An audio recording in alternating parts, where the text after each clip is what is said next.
आज मैं अमित शाह और नरेंद्र मोदी को चैलेंज करना चाहता हूं कि आप जातिगत जनगणना कराइए और बताइए कि इस देश का मजदूर, किसान, दबा कुचला, वंचित कितना अमीर हुआ। अमित शाह जी को एक बात हम बता देना चाहते हैं कि अंबेडकर हमारे फैशन भी हैं, मोटिवेशन भी हैं और इंस्पिरेशन भी हैं। ये आपका काला चेहरा आज पूरे देश ने देखा है। मैं तो एक ब्राह्मण होने के नाते, मैं इस देश का नागरिक होने के नाते इस बात को कह रहा हूँ कि हर उस युवा को इस 25 दिसंबर को मनुस्मृति का दहन करना चाहिए, उसको जलाना चाहिए और ऐसी किताब को फाड़कर फेंक देना चाहिए जो इस देश में बहुजनों को जो है इंसान नहीं मानती है। ऐसे मनुस्मृति को हम नहीं मानते हैं और ऐसे मनुस्मृति को जलाकर फाड़कर फेंक देना चाहिए। बाबा साहब का अपमान नहीं सहेगा हिंदुस्तान। इस बात को हम लेकर के लगातार पूरे देश में आंदोलित हैं और अमित शाह जो सत्ता के घमंड में चूर हो चुके हैं, अंधे हो चुके हैं, उनको समझ में भी नहीं आ रहा है कि आज देश के संविधान के रचयिता, जिन्होंने करोड़ों जो है इस देश के दबे कुचले वंचित शोषितों को जो है उस त्रासदी, उस महामारी, उस जातिवाद के दलदल से निकाला है, आज उस बाबा साहेब को इस तरीके की जो है घृणित मानसिकता रखी जा रही है, उनके खिलाफ इस तरीके का जो है बोला जा रहा है। आज इस देश को ये अब तय करना होगा कि क्या ये देश जो है संविधान से चलेगा या मनुस्मृति से चलेगा। कह रहे हैं जितना नाम आपने अंबेडकर अंबेडकर अंबेडकर क्या, इतना भगवान का नाम लेते तो स्वर्ग पहुंच जाते। देखिए, अमित शाह जी को एक बात हम बता देना चाहते हैं कि अंबेडकर हमारे फैशन भी हैं, मोटिवेशन भी हैं और इंस्पिरेशन भी हैं। ये आपका काला चेहरा आज पूरे देश ने देखा है कि जो लोग कहते थे कि हम जो है दलितों के बहुत बड़े हम रहनुमा हैं, हमने दलितों को राष्ट्रपति बनाया, हमने जो है तमाम बड़े पद दिए, अब पछतात होत का जब चिड़िया चुग गई खेत। आज पूरे देश के लोग जान चुके हैं इनकी कुंठा और इनका जो है बहुजन विरोधी संकीर्ण मानसिकता आज सामने आ चुकी है और देश का बहुजन भी अब जाग रहा है। गली गली, मोहल्ले मोहल्ले ये जो अमित शाह का क्लिप है उसको शेयर किया जा रहा है और आप देखेंगे कि अब पूरी देश का बहुजन जो है वो एक होकर के इन मनुवादियों को जो है वो जवाब देने का काम करेगा। अरे हम तो कह रहे हैं जातिगत जनगणना कराओ, क्यों पीछे हट रहे हो? अमित शाह, भाजपा कहती है कि हम दलितों के बहुत बड़े हम रहनुमा हैं, तो हम तो कह रहे हैं कि जातिगत जनगणना कराओ, तुम्हारी औकात तुम्हें पता चल जाएगी।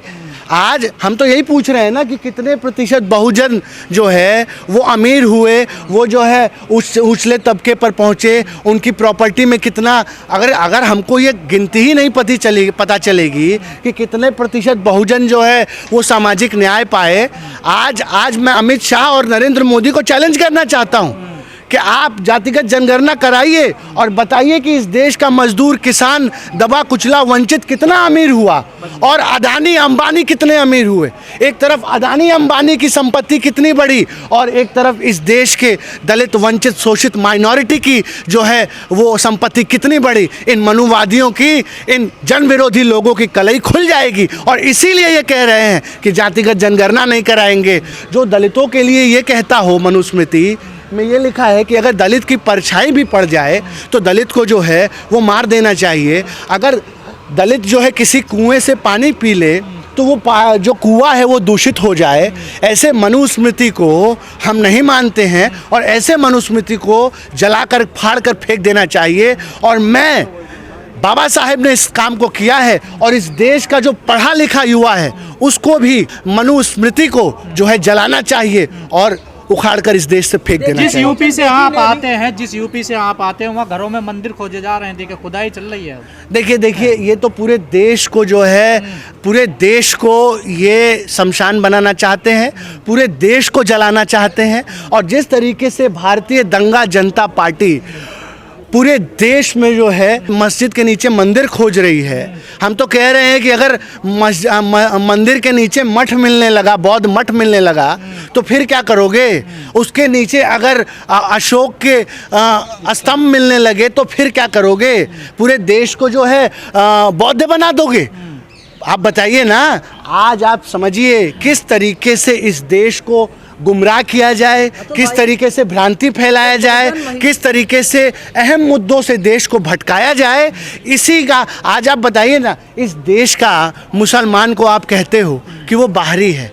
अरे आप बताइए ना कि इस देश के लिए अब्दुल कलाम जैसे लोगों ने, मुसलमानों ने, मैं आज मुसलमान कहूँगा अब्दुल कलाम को, उन्होंने इस देश को एटॉमिक एनर्जी बनाया। अशफाक उल्लाह खान जैसे लोग इस देश के लिए शहीद हुए।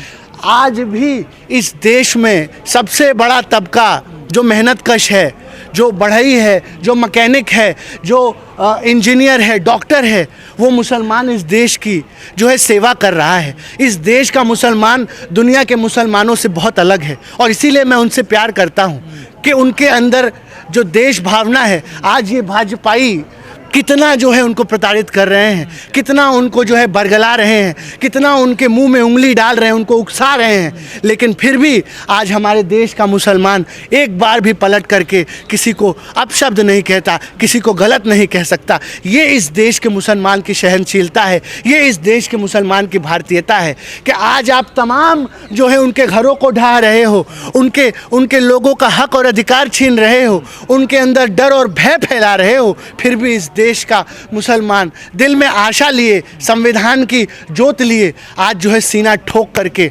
अपने संघर्ष की लड़ाई लड़ रहा है। आज इस देश के मुसलमान की हिम्मत की मैं दाद देना चाहता हूं और मैं उनसे ये कहना चाहता हूं कि रात कितनी भी काली हो, छटती है, सुबह होता है। ये जो आज जो है सांप्रदायिक लोग आज सत्ता में आ गए हैं, जो हिंदू मुसलमान 24 घंटा हिंदू मुसलमान जो है करने वाले लोग आज अपनी बेटियों का विवाह जब मुसलमानों से करते हैं तब इनको ये नहीं दिखता कि ये मुसलमान है। जब नरेंद्र मोदी लाल किले से बड़ा बड़ा भाषण देते हैं तब ये नहीं कहते कि ये मुगलों का बनाया हुआ है, ये मुसलमानों का बनाया हुआ है। 15 अगस्त को किस तरीके से लाल किले से वो बोलेंगे, तो आप समझिए बाहर जब जाते हैं मुसलमानों के, जब देश में जाते हैं तो शेख को गले लगाते हैं और इस देश के मुसलमानों से नफ़रत करते हैं। ये संकीर्ण मानसिकता इस देश का मुसलमान पहचान रहा है और अब इस देश का मुसलमान पढ़ रहा है, लिख रहा है, वो समझ रहा है। अब इनके उकसावे से, बरगलावे से वो ख़त्म नहीं होगा। और जब प्लेसेस ऑफ वर्शिप एक्ट है इस देश में तो उस एक्ट की धज्जियाँ आप उड़ा रहे हो, कब तक उड़ाओगे? जो आज साहिब मसलद हैं कल नहीं होंगे, किराएदार हैं, ज़ाती मकान थोड़ी है। आज जो लोग सत्ता में हैं ये जीवन पर्यंत के लिए सत्ता में नहीं है, सत्ता से ये भी जाएंगे। और इससे पहले जो तख्त नशी था उसे खुदा होने का इतना ही नशा था और इतना ही गुमान था, लेकिन आज वो ज़मींदोज़ हो चुके हैं। आप इस बात को समझिए। बवाल मचा हुआ है। नहीं, बहुत अच्छा किया, बहुत अच्छा किया। और इस देश के हर महिला को मनुस्मृति जैसे पितृसत्ता से लबरेज कानून को फाड़ के फेंक देना चाहिए और जलाना चाहिए। उस महिला के साथ प्रियंका भारती जी हैं, हमारी साथी भी रही हैं, हम उनके साथ हैं, उनके साथ कंधे से कंधा मिलाकर खड़े हैं। और इस देश में हर वो कानून जो इस देश की महिलाओं के आज़ादी के आगे खड़ा होता है, उनके आगे जो है बैरियर उत्पन्न करता है, उस हर कानून को फाड़कर फेंक देना चाहिए। और आज हम यही तो कह रहे हैं कि इस देश की सरकार की मानसिकता देखिए, कितनी बड़ी महिला विरोधी सरकार आज सत्ता में है।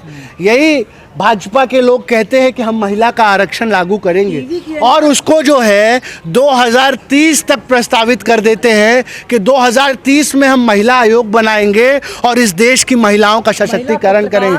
आज स्वयं महिला विरोधी लोग जो है वो सत्ता में बैठे हुए हैं, जो पितृसत्ता को मानने वाले हैं। आज जब महिलाएं सवाल पूछ रही है तो उनके छाती पर सांप डोल रहा है। इस देश की महिलाएं जो है वो आज़ादी की नई गाथा लिखेंगी और मनुवाद और पितृसत्ता को ख़त्म करने का काम इस 21वीं सदी का जो है महिला करेगी। मैं तो एक ब्राह्मण होने के नाते, मैं इस देश का नागरिक होने के नाते इस बात को कह रहा हूँ कि हर उस युवा को इस 25 दिसंबर को मनुस्मृति का दहन करना चाहिए, उसको जलाना चाहिए और ऐसी किताब को फाड़ कर फेंक देना चाहिए जो इस देश में बहुजनों को जो है इंसान नहीं मानती है, जो आज भी सुनिए ये देश संविधान से चल रहा है, लेकिन जब संविधान के माध्यम से मनुवादी सत्ता में पहुंच जाएंगे तो वो जो है मनुस्मृति के डिबेट को बड़ा कर देंगे। और इसीलिए मनुस्मृति जो है ये हिंदू राष्ट्र क्या है, ये मनुस्मृति का ही एक भ्रमित करने वाला वर्जन है। और जब हिंदू राष्ट्र होगा तो वहां पर मनुस्मृति लागू होगा, वहां पर संविधान के लिए कोई जगह नहीं है हिंदू राष्ट्र में। फिर से वही वर्ण व्यवस्था को लागू किया जाएगा। जैसे आज आप पत्रकारिता कर रहे हैं, आप बहुजन समाज से हैं, तो जब हिंदू राष्ट्र होगा, जब मनुस्मृति लागू होगी तो आपके हाथ से माइक छीन लिया जाएगा, सवाल पूछने का अधिकार छीन लिया जाएगा। आपको फिर से उस चौथे जो कहते हैं ना कि ब्राह्मण, क्षत्रिय, फिर वैश्य और फिर शूद्र, तो उस शूद्र को फिर से उस तरीके से स्थापित किया जाएगा। ये गुलामी की पूरी गाथा को फिर से जो है जीवित करने का प्रयास है मनुस्मृति से। और मनुस्मृति और मनुस्मृति को एक बार पढ़िए ना। नरेंद्र मोदी और अमित शाह अपने घर में क्या मनुस्मृति के नियमों को जो है लागू कर पाएंगे? पूरा विप्र समाज, मैं ब्राह्मणों से भी कह रहा हूँ कि अगर ये इतने बड़े हम रहनुमा हो रहे हैं तो एक बार इसको पढ़ ले। और ब्राह्मणों ने भी मनुस्मृति का विरोध किया, उसको जलाया। अरे मनुस्मृति कोई धार्मिक ग्रंथ थोड़ी है, ये तो एक लॉ है, ये एक विधि है, एक विधान है। इस हिसाब से चलना चाहिए। हम नहीं मानते उस विधान को, जिस विधान में महिलाओं को जो है न नित्यम न वादम न ये मनुस्मृति का अध्याय 5 मनुस्मृति के अध्याय 5 श्लोक नंबर 150 में लिखा है कि महिलाओं को जो है बोलने का अधिकार नहीं है, महिलाओं को जो है नृत्य करने को वाद करने का अधिकार नहीं है। वैसा मनुस्मृति जो पितृसत्ता से लबरेज है, जिसके अंदर पितृसत्ता कूट कूट कर भरी हो,